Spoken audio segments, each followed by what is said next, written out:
Paul Vallone, and you are listening to the Big Talker Network at bigtalker.live. I'd like to welcome you to Guns, Politics, and Freedom, where each Saturday at 1 p.m. and each Sunday at 5 p.m.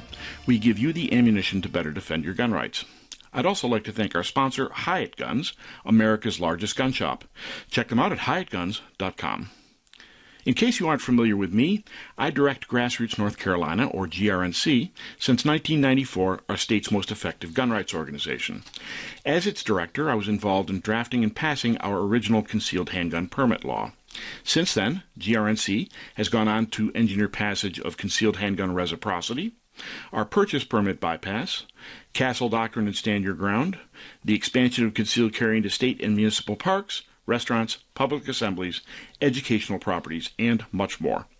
Grassroots North Carolina is exactly what the name implies, a grassroots collection of volunteers from all walks of life who share a common concern that our constitutionally guaranteed freedoms are being eroded. Check us out at grnc.org. That's grnc.org. Today, we will have as our guest former Fox News contributor, nationally syndicated radio host, political commentator, and comedian Kevin Jackson, who will discuss his unapologetically American comedy tour and its stop right here in Chapel Hill. But first, this just in gun rights news. You may recall that in July, the House Oversight Committee, chaired by perennial anti-gunner Representative Carolyn Maloney, Democrat of New York, held a hearing on so-called gun violence and the firearms industry, during which she demanded that the heads of two prominent firearms companies, namely Chris Calloy at Sturm Ruger and Marty Daniel at Daniel Defense, that they accept responsibility and apologize to victims of mass shootings and their families. Because Smith & Wesson's CEO, Mark Smith, did not appear before the committee, Smith & Wesson has been subpoenaed. Now, some of us may remember the dark days of the 1990s, when Smith & Wesson was owned by a British company, Tompkins plc, which negotiated voluntary gun control with the Clinton administration. Well, I'm here to tell you those days are over. Here is what Smith & Wesson President and CEO Mark Smith had to say in a public statement to Maloney's Inquisition. And I quote, "A number of politicians and their lobbying partners in the media have recently sought to disparage Smith & Wesson. Some have had the audacity to suggest that after they have vilified, undermined, and defunded law enforcement for years, supported prosecutors who refuse to hold criminals accountable for their actions, overseen the decay of our country's mental health infrastructure, and generally promoted a culture of lawlessness, Smith & Wesson and other firearms manufacturers are somehow responsible for the crime wave that has predictably resulted from these destructive policies. But they are the ones to blame for the surge in violence and lawlessness, and they seek to avoid any responsibility for the crisis in violence they have created by attempting to shift the blame to Smith & Wesson, other firearms manufacturers, and law-abiding gun owners. It is no surprise that the cities suffering most from violent crime are the very same cities that have promoted irresponsible soft-on-crime policies that often treat criminals as victims and victims as criminals. Many of these same cities also maintain the strictest gun laws in the nation. But rather than confront the failure of their policies, certain politicians have sought more laws restricting the Second Amendment rights of law-abiding citizens while simultaneously continuing to undermine our institutions of law and order. And to suppress the truth, some now seek to prohibit firearm manufacturers and supporters of the Second Amendment from advertising products in a manner designed to remind law-abiding citizens that they have a constitutional right to bear arms in defense of themselves and their families. Tell it like it is, Mark. Well said. Nor, by the way, is this grandstanding by Representative Maloney's her only anti-gun action. She also sponsored two gun control bills, the most egregious of which is the misnamed Firearms Industry Fairness Act, which of course is anything but fair. which would impose a 20% tax on manufacturers of modern sporting rifles. Oh, and that wouldn't just be a tax on the revenues from the rifles, but instead on the company's total revenue. This all appears to be part of a Hail Mary on her part to save her seat after redistricting threw her into the same congressional district as another incumbent. Well, the good news is that Maloney lost her primary and will no longer darken the halls of Congress. The bad news is that the incumbent who beat her is leftist Jerry Nadler. Ugh. The recent Supreme Court decision in New York State Rifle and Pistol Association versus Bruin is the gift that keeps on giving. You may recall that the court struck down not only New York's restrictive handgun permit law, under which applicants were required to demonstrate a specific and largely unattainable good cause to carry a handgun outside the home, but it also struck down the two-step test that lower courts were using to determine whether the government had a compelling need to infringe on the Second Amendment rights of citizens. In fact, writing for the majority, Justice Clarence Thomas called the two-step test one step too many. After rendering the Bruin decision, the court vacated several lower court decisions, remanding them back to the courts for reconsideration in light of Bruin. One of the decisions vacated was Duncan versus Bonta, challenging California's ban on magazines holding more than 10 rounds. Since the decision upholding the ban no longer exists, Los Angeles Commander Ernest Eskridge, Assistant Commanding Officer of the department's Detective Bureau, sent an internal email saying that the LAPD personnel shall not, quote, investigate, detain, or arrest anyone for possessing a magazine capable of holding more than 10 rounds. Similarly, in response to legal action filed by the Second Amendment Foundation and the Firearms Policy Coalition, the New York City Police Department has issued an emergency rule deleting the proper cause and letter of necessity requirements from their application process to obtain a concealed carry license. Of course, this is all while New York State has thumbed its nose at the Supreme Court by passing legislation with the Orwellian name, and I quote, the Concealed Carry Improvement Act, which is no improvement at all because it makes it nearly impossible to legally carry anywhere in the state. In response, Gun Owners of America, in Antoniuk et al. Versus Bruin, filed for a preliminary injunction against the Concealed Carry Improvement Act. And the judge in the case has denied New York State's motion for an extension to respond to GOA's request. More on this as it develops. Right now, you are listening to Guns, Politics, and Freedom on the Big Talker Network at bigtalker.live. After a short break, we will return with syndicated radio host and comedian Kevin Jackson.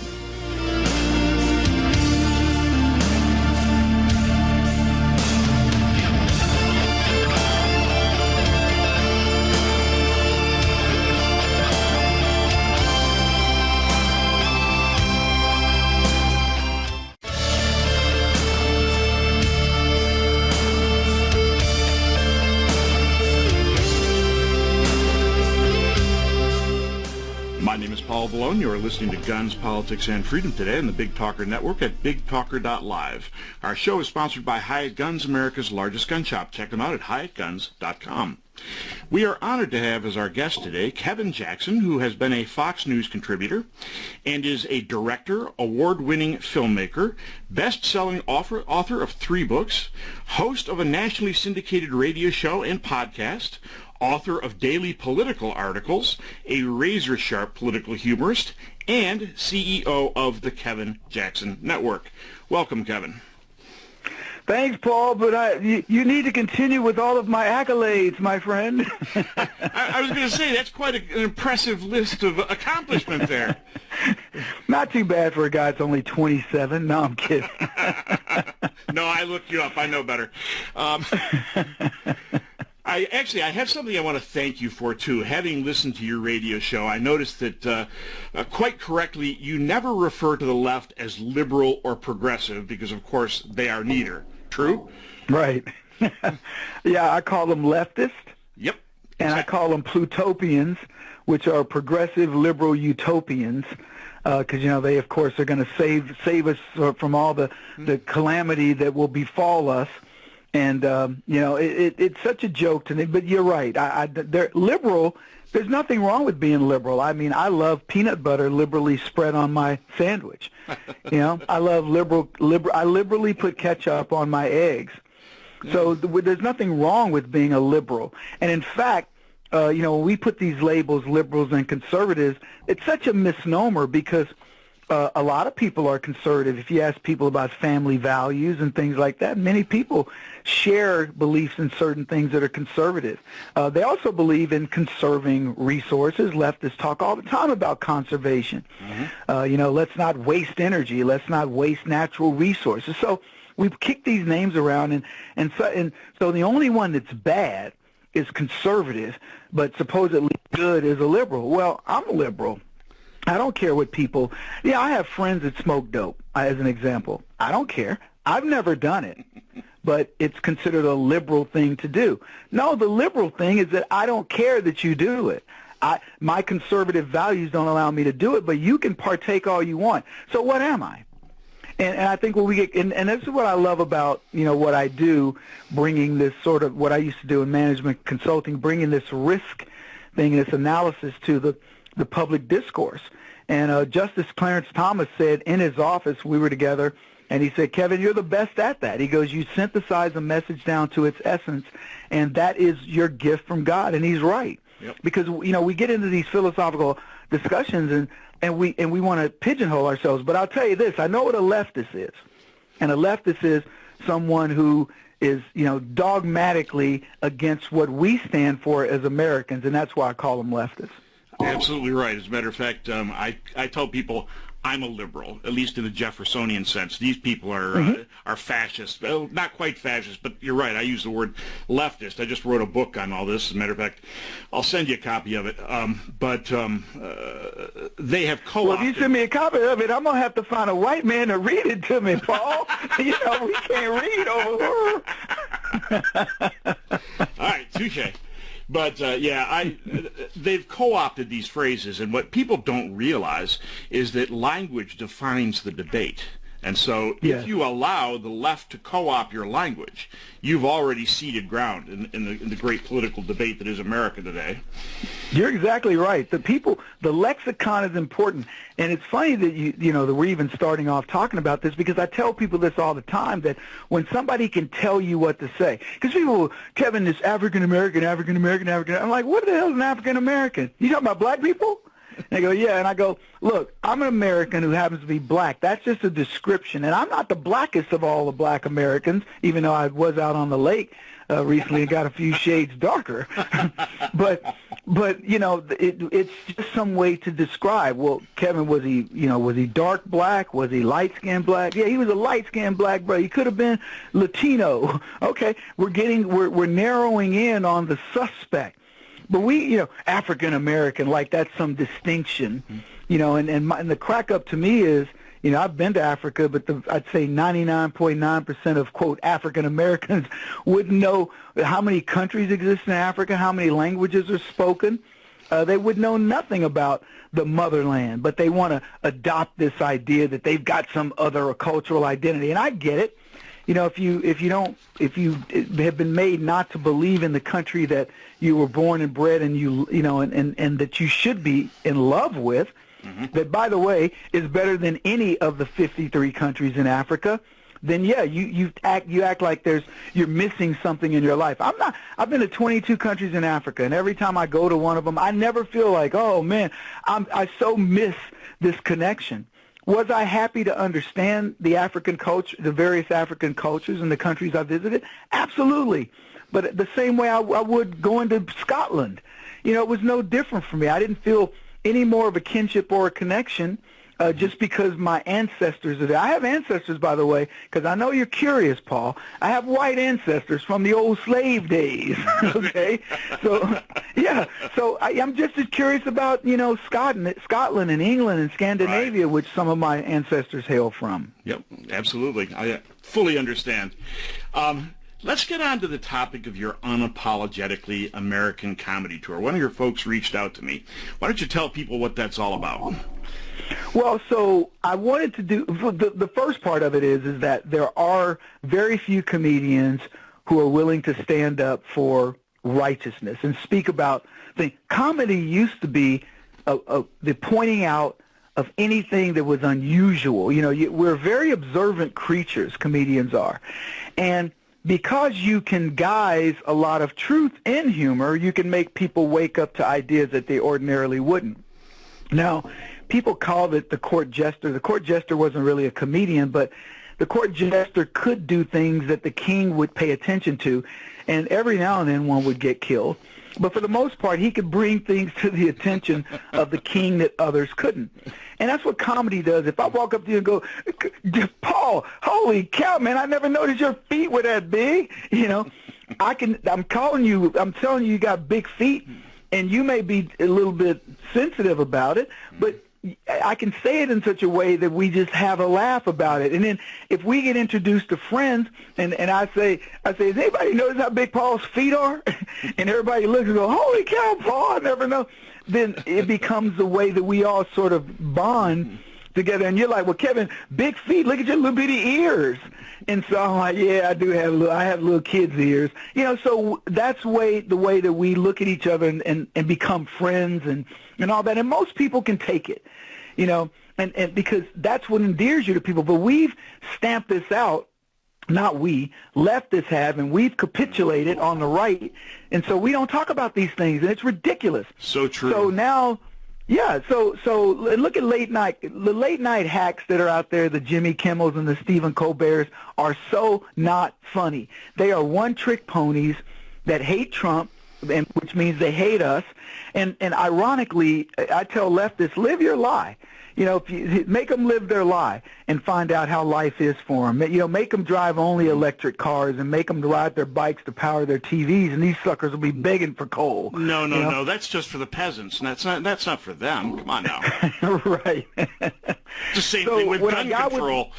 Gun control is just for the peasants. They have armed guards. Oh, of course, they got security and they carry. They get their concealed carry licenses, but not for us. So look, there's so much to laugh at. Look at. I jokingly tell people, why are you sending your kids to college when you can send them to Hunter Biden School for Gifted Crackheads? Man, have you seen what this man can earn? Why would you want to? And I have a son that's a graduate of Wharton, a magna cum laude graduate of Wharton. I call him up once a week, he's yelling at him, you should be Hunter Biden. Why couldn't you be a crackhead, Ethan? I think there might be some risk to that, too. I'm not sure about that, but... No, man, look... Not for the media, I grant you. Well, of course it's a joke, but the point is that if you listen to the left, Hunter Biden is not a crackhead. He's a Renaissance man, and, and his deals that he's done are all legit. And Joe Biden's not the big guy. And, oh, by the way, Joe Biden, despite having 3 brain surgeries, is completely lucid and won the election with garnering more votes than the most popular man in the world in 2008, Barack Obama, by 11 million votes. Because, the world loves old, demented white men with crackhead sons, narcissistic, wives. I mean, I wake up in the morning going, boy, I sure hope I can find me a old white man to worship. You have to do all black kids growing up. So I want us to have a lot of fun. But here's the thing. It's not mean-spirited. By the way, our comedy tour, we don't curse or anything like that. It's a clean tour, okay. But we do talk about the tough issues, and I make fun of the LGBT. Dave Chappelle's catching pure hell because he's making fun of the LGBT. Dave Chappelle's not making fun of the LGBT. They just became overly sensitive and suddenly Dave Chappelle's caught in the crosshairs of the LGBTQIA WTF movement, and he's going, what did I do? So I say the same thing, and so I attack him directly. I say, well, I'm part of the Not Gay Man Woman movement, the NGMW. And we're actually the NGMWT, or well, we're the Qs, because if you're a Q, you're queer or questioning. Well, we have some pretty strange guys on our side of the aisle too. So we're the NGMWQ, and then I'm going to court over the T's because because if you're a male who transforms to be a woman, but you still want to date men, well, technically you're part of the NGMW and not the LGBT. Oh, this is way too confusing for me. Of course, but here, I hate to interrupt you, but I got to make a stop here. Can you pick up the point when we come back? Yeah, we'll pick up the point. All right, very good. You're listening to Guns, Politics, and Freedom on the Big Talker Network at BigTalker.live. After a short break, we will return with more from syndicated radio host and comedian Kevin Jackson.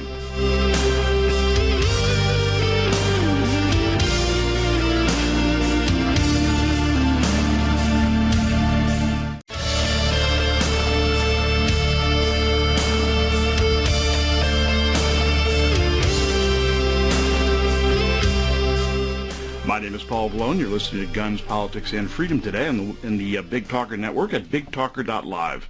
Our show is sponsored by Hyatt Guns, America's largest gun shop. Check them out at HyattGuns.com.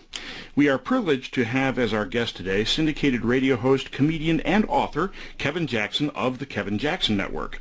Before the break, we were discussing his unapologetically American comedy tour, which is coming to Chapel Hill soon. But first, you were making a point, Kevin. Go ahead and finish off your point, please. Well, I was joking about the LGBTQ movement and that, we heterosexuals, or as I like to call us, the not gay, we have to have our initials too. In order to fight fire, you got to have, firemen would say use water, but if you're going to fight fire with fire, how about NGMW, which is the Not Gay Man Woman movement, which, as I say, is the NGMWQ, and then I'm going to court over the T's, which is a whole part of the comedy routine you can see when people get to know us. So we've got our initials, so game on to the LGBT. Let's go. There you go. This is an aside, but we have a little Havanese dog. Weighs about 10 pounds, right? People come up to me and they say, so what breed is that? I whisper in her ear, well, she self-identifies as a Great Dane, preoperative, of course. And you need to also add her pronouns. Exactly. Hi, I'm Kevin Jackson. My pronouns are screw you and American. But just think about this.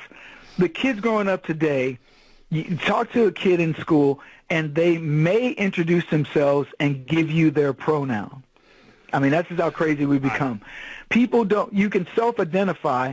And I don't know how that works at the bank, because I self-identified as Oprah a few months back, and they would not give me her bank account information.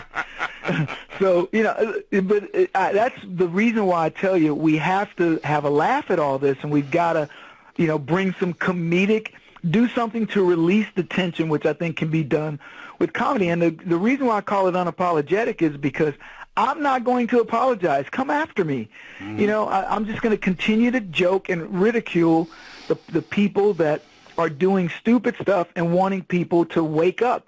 I tell people we got to wake people from woke. And so anyway, Dave Chappelle, who's a comedic friend of ours, is going through this nonsense with the LGBT community. But it's not just him. It's people getting doxxed for saying the wrong thing. Or remember when people when they were talking about Black Lives Matter, and some people would go, well, all lives matter, and how dare you, all lives matter. Really? How dare you? What are you talking about? So anyway, for people that want to learn more about where we're going to be touring, they can go to the KevinJacksonNetwork.com. That's the KevinJacksonNetwork.com/comedy. And they can get the locations. And the reason why I bring this up is we're currently slated to be in Chapel Hill in the next few weeks, I believe in September 16th. Mm-hmm. But we may end up pushing that date out. I know Tampa's October the 20th. So I don't know where the show goes. But if you go to the website, you can find out when and where. And here's what I'll tell you. You will not have a more fun night of comedy. Three guys, very different comedic styles. My style is more like a Chappelle, because I do a lot of race humor. Tim is, I don't know how to describe Tim. He's just a funny guy, very observational. Probably closest would be Seinfeld. And Brad Stein, who is known as God's comic, Brad is like Robin Williams meets Sam Kinison. I mean, a clean Sam Kinison. Oh, my God. Yeah. Yeah. Brad is just, he knocks it out of the park every time. And I'm going to tell the people that get to hang out with us in VIP, you're going to have some memories. The people that see the show, you're going to be bragging to your friends. And the reason I know this is because when we did the reparations comedy tour, people were dying. People came out, Kevin, that was the best show I think I've ever seen. I mean, we did, audience reaction as they came out, fresh, not like sitting on their thoughts. So that was 6-7 years ago. We opened here March 31st in Scottsdale, Arizona, packed house, people coming out. They did post interviews, and some of them are on the website. But they were like, the best show. This was amazing. It was so liberating to hear people talking about stuff that I think about that's really funny. And I tell people, this is about your First Amendment rights. What happens when when comedians can no longer speak? And even the funny guys can't get your opinions out. I would think that's starting to happen now, isn't it? I mean, it is. I mean, we're so touchy, we're so sensitive that censorship is already taking place in comedy. And that's exactly what's going on. Is it got to the point where you can't say. I have a segment of my show my set where I talk about white people, and I talk about you guys all the time, but I talk about white people, and I go, I wish I was white, because. I go through this whole litany of funny stuff that I would be doing as a white person that makes people a little bit uneasy, but they're going, I can almost tell that they're going, well, you're kind of right, Kevin. I wish I could be as bold as you. And I'm thinking, you don't get it. I'm not kidding. If I were white, I'd be showing y'all how to be white.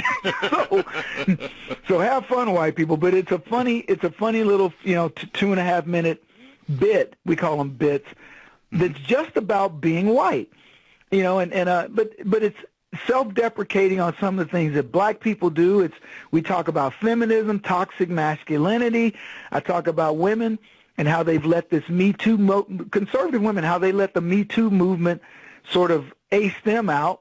And so it's no holds barred, full frontal comedy, that's clean, of course, that really addresses all the ills of society in a way that I think most people will find very clever. When I did a deal with Ron DeSantis here locally at the Goldwater Institute, and I came off stage, and people were. Ron was supposed to be the headliner, of course, but he went.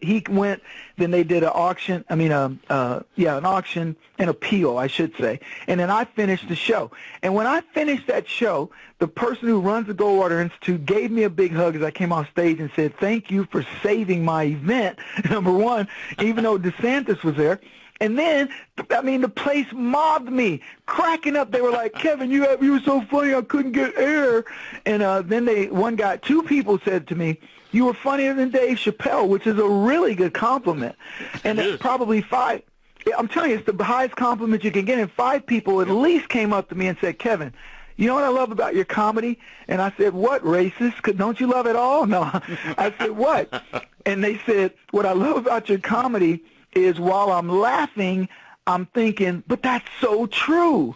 And I go, "That's exactly what I want you to do. I want you to think about because just the funny stuff that I say, I want you to think about it, as it relates to COVID, as it relates to Hunter Biden. What I'm telling you, the kernel of the thing that's making you laugh is also making you think. And that is, to me, brilliant comedy. So people are going to get a real good dose of some fun stuff, and some of it's going to make them uneasy, but when they finally figure out they have permission to laugh, that's when they have a great time. I think what makes them uneasy is that elsewhere, if they were to laugh at some of this stuff, in the wrong crowd, they would be ostracized. That's why. Shame on them. Well, that's why they're uncomfortable. Funny's funny, man. We've created this network now where freedom of speech is no longer completely possible. There are certain banned words you just cannot say. Well, I say them. Oh, good. and what that's my point, is to make people understand that yourself. It's kind of like with COVID. I tell people all the time, you self-enslaved, you self-quarantined, you self-imprisoned is what you did. You put on a mask that's ineffective, and you essentially showed the government that you could be led down the primrose path. And trust me, people took notice.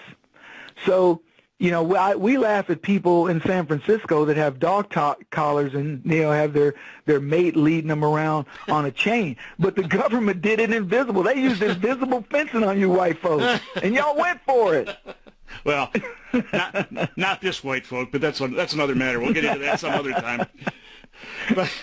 But it's great. The other thing I should point out, okay, now, having just written a book on political tactics, I studied Saul Alinsky fairly extensively and actually cross-adapted some of his tactics. I use them back against the left. They hate that. And so, rule number 5, what's the most effective weapon? Ridicule.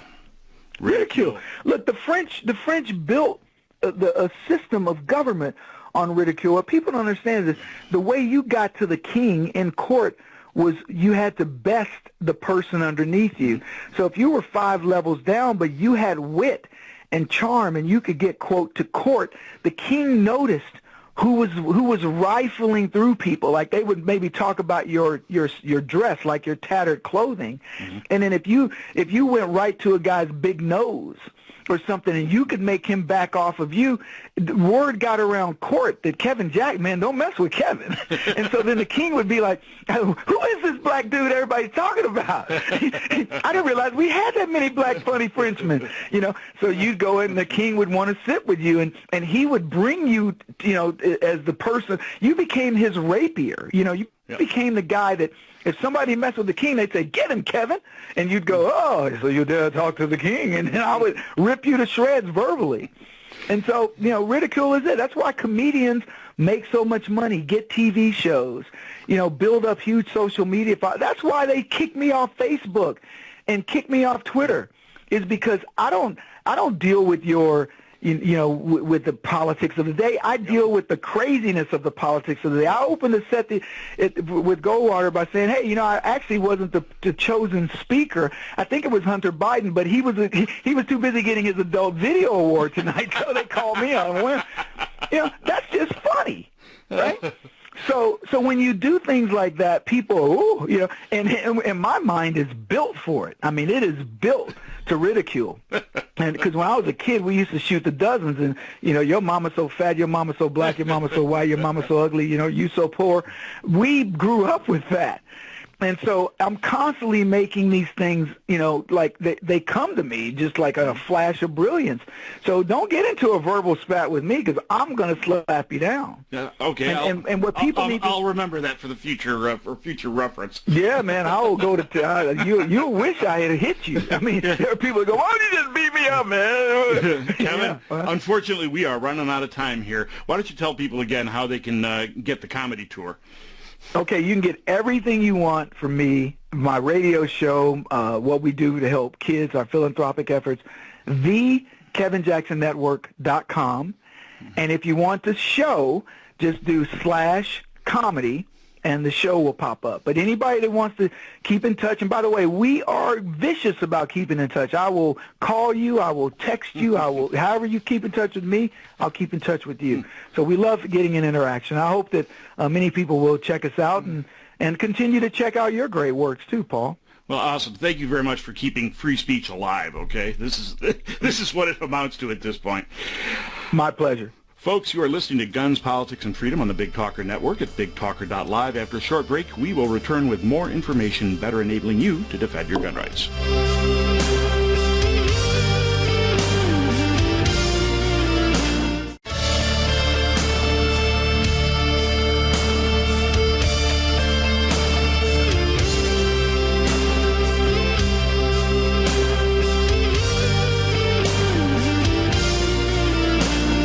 My name is Paul Vallone. You are listening to Guns, Politics, and Freedom today on the Big Talker Network at bigtalker.live.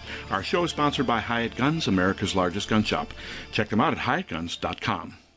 Under the Obama and Biden administrations, we have seen the weaponization of federal law enforcement agencies, not against terrorists, but against mainstream Americans. Worse, the trend is accelerating.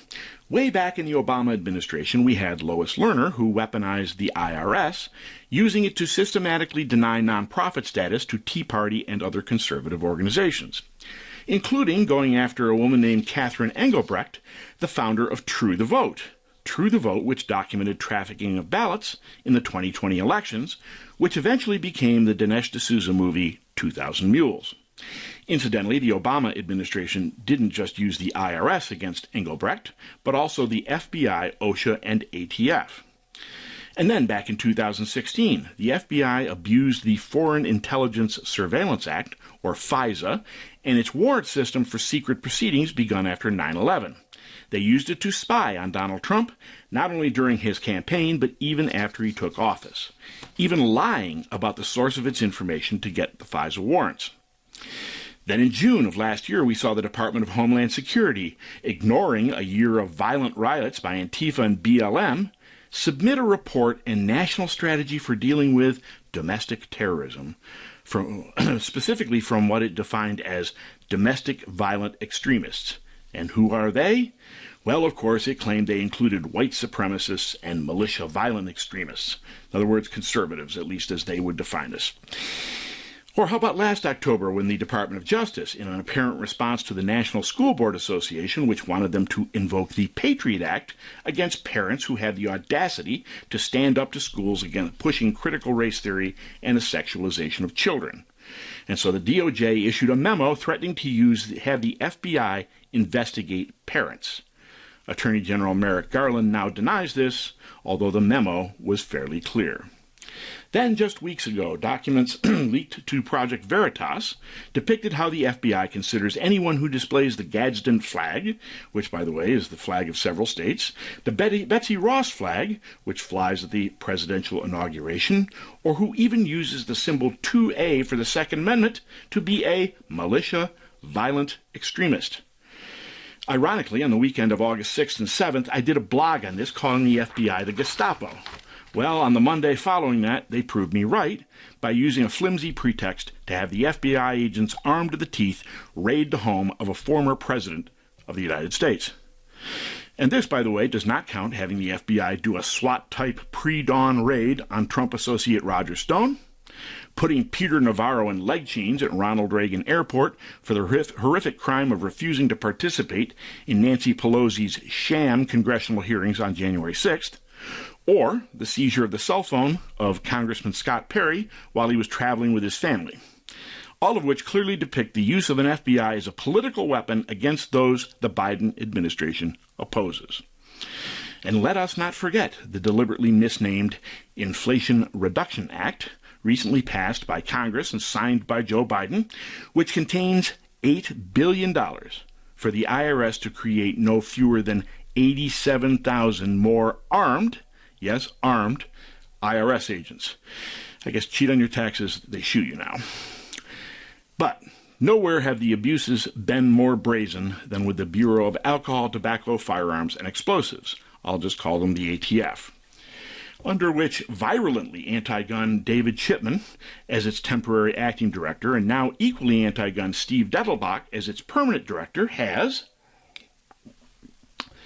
begun a zero-tolerance campaign against a non-existent entity they call rogue gun dealers, under which they have begun revoking federal firearms licenses for the most minor of paperwork errors, while issuing new regulations to all but end the privately made firearms that have been legal since the inception of our republic, and imposing nightmarish regulations which change the definition of a firearms frame or receiver, along with pending regulations that will make it all but impossible for owners of AR-15 style pistols to determine whether they are legal.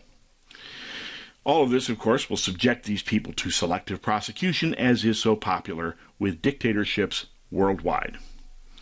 Then we have the ATF bypassing Congress and the constitutionally mandated legislative process by reclassifying things like forced reset triggers, which fire only one bullet per depression of the trigger, like any other semi-automatic firearms, yet they have reclassified them as machine guns. Or solvent traps, which were being sold to people to allow them to build and legally register with the ATF a sound suppressor. Well, now the ATF has decided the solvent traps themselves are sound suppressors. Incidentally, the ATF is now knocking on the doors of people with these devices, as well as others, then intimidating them to either surrender the reclassified devices or to sign a statement saying that they've been destroyed. But even this pales beside the brazenness with which the ATF is ignoring both the 1986 Firearms Owners Protection Act and the 1993 Brady Act by creating an illegal national gun registration system. After leaked documents obtained by Gun Owners of America suggested that the ATF was retaining an extraordinary number of firearms records, several congressional representatives, including our own Congressman Ted Budd, did a FOIA request to the ATF, which revealed that the agency has nearly, get ready for it, 1 billion transaction records, nearly all of which have been thoughtfully digitized. Now, understand that transaction records from the National Instant Background Check System, or NICS, are required by law to be expunged within 72 hours. And when it comes to the Form 4473 you fill out when you buy a firearm from a licensed dealer, that form stays with the dealer, not the ATF. And it may be destroyed after 20 years, although the ATF recently changed that, requiring they now be permanently retained in order to further its illegal registry.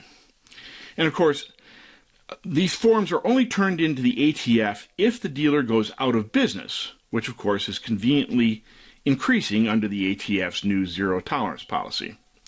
So, how did the ATF get 1 billion transaction records, which, by the way, is a threefold increase since 2016? Well, first, by almost certainly illegally retaining NICS transaction records, but also by means just video recorded by an Arizona gun dealer who, having been threatened with revocation of his federal firearms license for no particular reason by a particularly nasty ATF inspector, as the dealer made a video of the inspector brazenly taking cell phone photos of all pages of the dealer's bound book of Form 4473s. Not just pages with errors, mind you, all pages. It has long been a favorite of leftist administrations to bypass the Posse Comitatus Act, which prohibits the use of the military for domestic law enforcement, by militarizing federal agencies. Bill Clinton did it with the IRS, the EPA, even the Department of Education. But at no time in our history has an administration so thoroughly weaponized the federal government against its own people. And yet, just this week, the great uniter, Joe Biden, while once again denouncing Republicans, had the gall to call Trump supporters, and I quote, semi-fascist. Well, Mr. Biden, to steal a line from the comic Pogo, we have met the fascists, and they aren't us. My name is Paul Vallone. You've been listening to Guns, Politics, and Freedom on the Big Talker Network at bigtalker.live, where each Saturday at 1 p.m. and each Sunday at 5 p.m. and weekdays at 11 p.m. we give you the ammunition to better defend your gun rights. Please check out our sponsor, Hyatt Guns, America's largest gun shop, at hyattguns.com. You can also check out my website at gunspoliticsandfreedom.com, spell out the and, where you can find both my writings and earlier editions of the show. That's gunspoliticsandfreedom.com. See you next week.